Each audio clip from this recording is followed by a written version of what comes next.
Film की शुरुआत David bird नाम के एक व्यक्ति से होती है, जो लंदन में अपने 2 बच्चों के साथ ट्रेन में सफर कर रहा होता है। कुछ ही देर में वो देखता है कि एक आदमी अपना फोन कचरे में फेंकता है और फिर टॉयलेट में चला जाता है। डेविड ये भी देखता है कि ट्रेन की एक महिला गार्ड काफी परेशान दिख रही है। वो गार्ड उस आदमी की जांच के लिए टॉयलेट के पास जाती है, लेकिन अंदर से कोई जवाब नहीं मिलता। ये देखकर डेविड पास के एक यात्री से कहता है कि वो उसके बच्चों का ध्यान रखे, और फिर वो खुद गार्ड से बात करने के लिए आगे बढ़ता है। वो गार्ड को बताता है कि वो पुलिस अधिकारी है और पूछता है कि क्या हो रहा है। गार्ड बताती है कि उसे डर लग रहा है क्योंकि उन्हें सूचना मिली है कि ट्रेन में एक आतंकवादी हो सकता है। वो सोचती है कि टॉयलेट में बंद आदमी खतरनाक हो सकता है क्योंकि उसका बर्ताव अजीब लग रहा है। अब डेविड फैसला करता है कि वो उस संदिग्ध आदमी का सामना करेगा और गार्ड से दरवाजा खोलने को कहता है। उसका प्लान ये है कि अगर वो आदमी बम लेकर बाहर आए तो वो उसे धक्का देकर बाहर फेंक देगा, लेकिन कुछ ही देर में वो आदमी बिना किसी बम या हथियार के बाहर आता है और आराम से अपनी सीट पर वापस बैठ जाता है। डेविड राहत की सांस लेता है और टॉयलेट में जाकर देखता है कि उसने वहाँ कुछ छोड़ा है या नहीं। अंदर जाने पर वो हैरान हो जाता है जब उसे एक डरी सहमी हुई औरत मिलती है जिसकी कमर पर बम बंधा होता है। वो देखता है कि महिला बहुत घबराई हुई है और ये आतंकवादी जैसा काम करना नहीं चाहती। डेविड उससे बात करने की कोशिश करता है। औरत अपना नाम नादिया बताती है और कहती है कि वो संदिग्ध आदमी उसका पति है। नादिया बम विस्फोट करने की कोशिश करती है, लेकिन डेविड उसे शांत करता है। वो नादिया से कहता है कि बतौर सैनिक के रूप में उसने अफगानिस्तान में आतंकवाद और हिंसा देखी है, जिसका अंत कभी अच्छा नहीं होता। डेविड नादिया से कहता है कि वो ये सब छोड़ दे और उसे उसके पति से बचाने का वादा करता है। कुछ देर बाद ट्रेन रुक जाती है और पुलिस अंदर आ जाती है। वे नादिया को मारने ही वाले होते हैं कि डेविड उन्हें रोकता है और बताता है कि नादिया आत्मसमर्पण करने को तैयार है। नादिया आखिरकार टॉयलेट से बाहर आती है और एक ऑफिसर बम को निष्क्रिय करके उसे उसकी कमर से हटा देता है। इसके बाद नादिया के पति को गिरफ्तार कर लिया जाता है और पुलिस उसे पूछताछ के लिए हिरासत में ले लेती है। अगले सीन में डेविड अपने बच्चों को लेकर अपनी एक्स वाइफ विकी के घर छोड़ने जाता है। बच्चों को सुलाने के बाद दोनों थोड़ी देर बात करते हैं।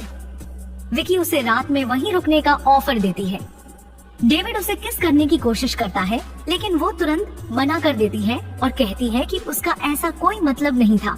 ये सुनकर डेविड परेशान हो जाता है और फौरन घर से बाहर निकल जाता है। अगले दिन सुबह डेविड को उसके बॉस का बुलावा आता है। बॉस उसे ट्रेन में किए गए बहादुरी के काम के लिए बधाई देती है। इसके बाद वो डेविड को गृह सचिव जूलिया मोंटाग की सुरक्षा का जिम्मा संभालने का ऑफर देती है, जो प्रधानमंत्री बनने की दौड़ में है। डेविड खुशी से ये नौकरी स्वीकार कर लेता है और घर जाकर जूलिया मोंटाग के बारे में कुछ जानकारी जुटाता है।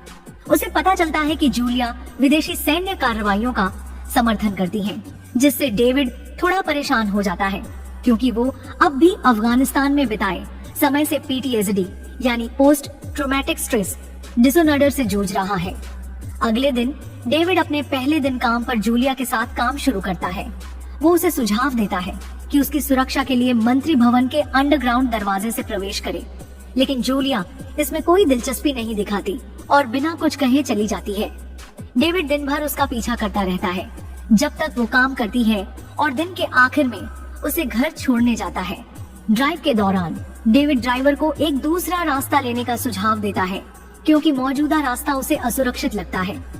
उसकी इस बार बार की दखलंदाजी से जूलिया काफी नाराज हो जाती है, लेकिन डेविड कहता है कि वो सिर्फ अपनी ड्यूटी कर रहा है। जब वे जूलिया के घर पहुंचते हैं तो डेविड हर कमरे की जांच करने लगता है ताकि किसी भी सुरक्षा खतरे को ढूंढ सके। इससे जूलिया फिर से परेशान हो जाती है और उसे वहां से जाने को कहती है, लेकिन डेविड जूलिया की फ्रस्ट्रेशन समझाता है। कुछ समय बाद जूलिया डेविड की रिपोर्ट पढ़ती है और उसे पता चलता है कि डेविड वही आदमी है जिसने ट्रेन बम धमाके की घटना को सफलतापूर्वक रोका था।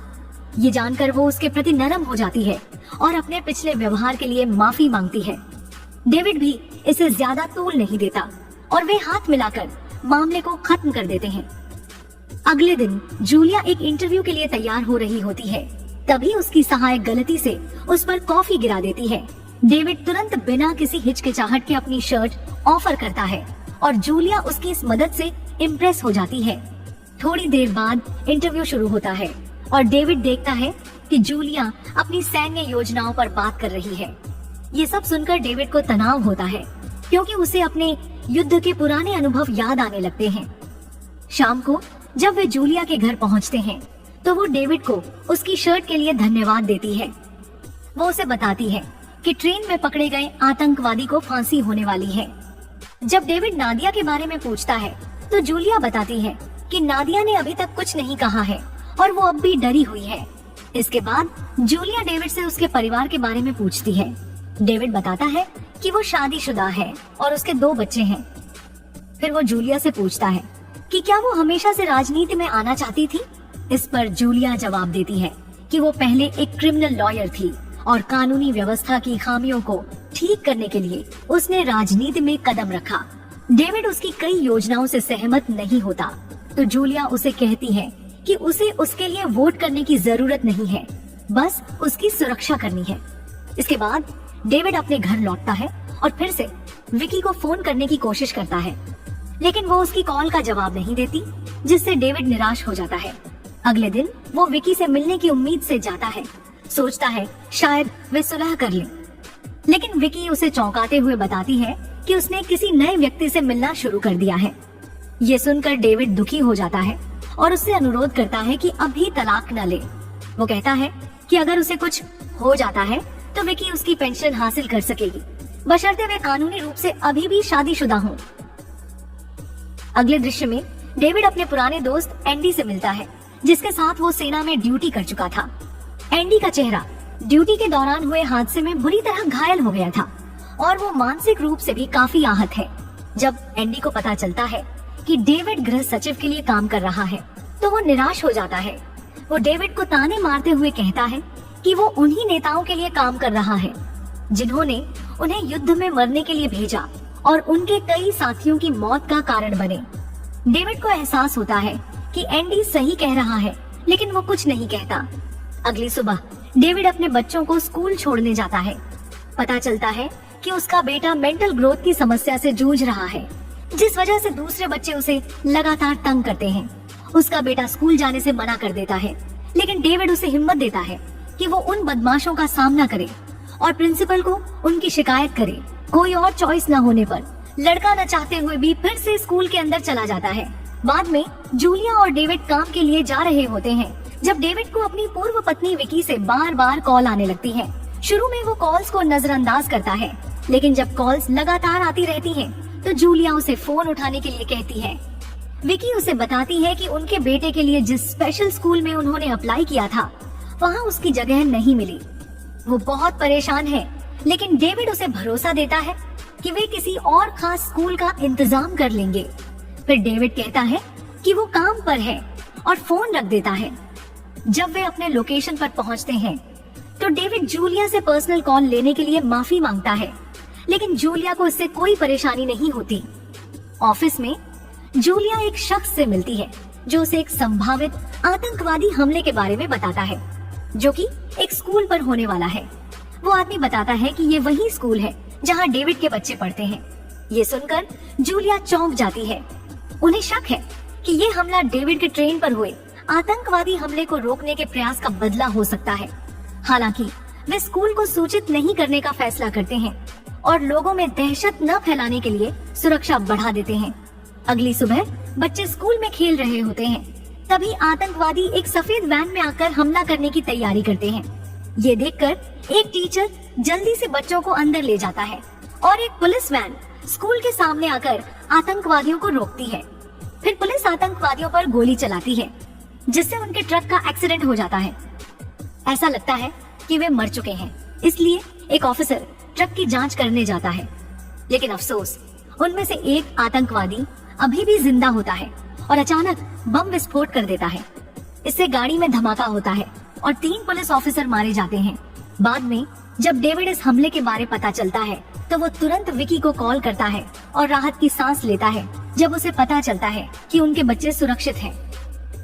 इसके बाद उसे उसके बॉस बुलाते हैं जो उसे बताते हैं कि ये घटना उस ट्रेन हादसे का बदला हो सकती है, इसलिए उसकी पत्नी और बच्चों को किसी और हमले से बचाने के लिए सुरक्षित जगह पर भेज दिया गया है।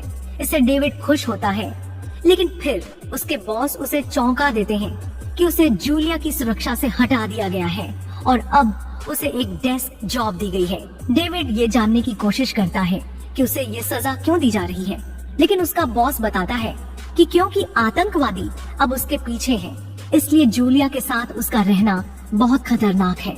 आखिर में डेविड को अपने सीनियर ऑफिसर के आदेश मानने के अलावा कोई और रास्ता नहीं बचता। बाद में डेविड फिर से एंडी से मिलता है और शराब पीता है। वे सरकार की आतंकवादी हमले पर दिए गए जवाब पर बात करते हैं और एंडी कहता है कि जूलिया बस इस मौके का फायदा उठाकर और भी ताकतवर बन रही है। वो पूछता है कि अगर जूलिया वही अनुभव करती जो उन्होंने किया तो वो कैसा महसूस करती। ये सुनकर डेविड चौंक जाता है, क्योंकि उसे समझ आता है कि उसका दोस्त जूलिया को नुकसान पहुंचाने का प्लान बना रहा है। अगली सुबह विकी को एक खत मिलता है जिसमें बताया जाता है कि एक खास स्कूल में उनके बच्चों के लिए अचानक एक जगह खुल गई है। वो तुरंत डेविड को बताती है और वे इस खुशी का जश्न मनाते हैं। बाद में उसे उसके बॉस फिर से बुलाते हैं, जो उसे बताती है कि अब उसे जूलिया के बॉडीगार्ड के रूप में फिर से काम पर रखा गया है। डेविड पूछता है कि ये कैसे हुआ, तो वो जवाब देती है कि लगता है जूलिया ने कुछ ऊंचे ऑफिसर से दोस्ती कर ली है। ये सुनकर डेविड फौरन समझ जाता है कि ये जूलिया ही थी जिसने उसे वापस बुलाने और उसके बेटे के स्कूल की समस्या में मदद की। बाद में वो ड्यूटी पर रिपोर्ट करता है और जूलिया कहती है कि उसे वापस पाकर अच्छा लग रहा है। शाम को वो उसे डिनर पर बुलाती है, जिसे वो खुशी से स्वीकार कर लेता है। वे अपनी निजी जिंदगी के बारे में बात करना शुरू करते हैं और जूलिया बताती है कि वो एक बार शादीशुदा थी। डेविड भी बताता है कि वो अपनी पत्नी से अलग हो चुका है और सिर्फ बच्चों के लिए अच्छे संबंध बनाए हुए हैं। वो जूलिया को उसके बेटे के स्कूल की समस्या में मदद करने के लिए धन्यवाद देता है और जूलिया जवाब देती है कि वो राजनीति में लोगों की मदद करने के लिए आई थी। अगले दिन जूलिया और डेविड प्रधानमंत्री के साथ मीटिंग के लिए जा रहे होते हैं। अचानक कोई कार पर गोली चलाने लगता है और ड्राइवर वहीं मर जाता है। डेविड समझ जाता है कि वे खतरे में हैं, तो वो तुरंत एक्शन लेता है और जूलिया से कहता है कि वो झुक कर बैठ जाए। गोलियां लगातार कार पर आ रही हैं, लेकिन वो उसे बताता है कि वे इस बुलेट प्रूफ कार में सुरक्षित हैं। वो उसे शांत करने के लिए उसका हाथ भी पकड़ लेता है। फिर डेविड पुलिस को फोन करता है और मदद का इंतजार करता है, लेकिन काफी देर तक कोई नहीं आता। वहीं स्नाइपर लगातार फायरिंग करता रहता है, इसीलिए डेविड गाड़ी चलाना शुरू कर देता है। कुछ समय बाद वो कार से बाहर निकलकर अपने आसपास की तस्वीरें खींचता है। जल्द ही उसे पता चलता है कि स्नाइपर पास की एक बिल्डिंग की छत पर है। जूलिया डरी हुई होती है और उससे विनती करती है कि वो उसे न छोड़े, लेकिन डेविड उसे भरोसा दिलाता है कि सब ठीक होगा और कहता है कि वो सिर्फ गाड़ी के अंदर ही रहे। कुछ देर बाद वो बिल्डिंग में जाता है और छत की तरफ बढ़ता है। उसे पता चलता है कि स्नाइपर उसका पुराना साथी एंडी है। एंडी कहता है कि अब बहुत देर हो चुकी है और वो डेविड से कहता है कि उसे जूलिया की हत्या करनी है। डेविड उसे आत्मसमर्पण करने के लिए कहता है, लेकिन एंडी खुद को गोली मार लेता है। इस घटना के बाद जूलिया की सुरक्षा के लिए उसे एक होटल में ले जाया जाता है। जब डेविड उससे मिलने जाता है तो वो अभी भी डरी और सदमे में होती है। वो रोती रहती है, लेकिन डेविड उसे बताता है कि वो अब सुरक्षित है। जब उनके हाथ एक दूसरे को छूते हैं तो जूलिया कहती है कि वो कोई रानी नहीं है और डेविड उसे छू सकता है। फिर डेविड उसे गले लगाता है और उसे शांत करने की कोशिश करता है। इस इमोशनल मोमेंट में वे अचानक एक दूसरे को चूम लेते हैं और फिर शारीरिक संबंध बना लेते हैं। अगले दिन डेविड अपने बॉस से मिलता है, जो उसके साहस के लिए उसकी सराहना करती है और उसे अवार्ड के लिए सिफारिश करने की बात करती है। बॉस ये भी जानना चाहती है कि जूलिया पिछले कुछ दिनों में किससे मिल रही थी और उसके सीक्रेट प्लान्स क्या हैं। डेविड को ये पसंद नहीं आता और कहता है कि वो ये जानकारी नहीं दे सकता, लेकिन बॉस बताती है कि जूलिया एक खतरनाक पॉलिटिशियन है और उसे किसी भी हाल में रोका जाना चाहिए। वो ये भी कहती है कि जूलिया को स्कूल पर हमले के बारे में पहले से पता था, लेकिन उसने डेविड को नहीं बताया, जबकि वो जानती थी कि उसके बच्चे वहीं पढ़ते हैं। ये सुनकर डेविड चौंक जाता है और उसे समझ नहीं आता कि क्या कहे। और यहीं पर फिल्म खत्म होती है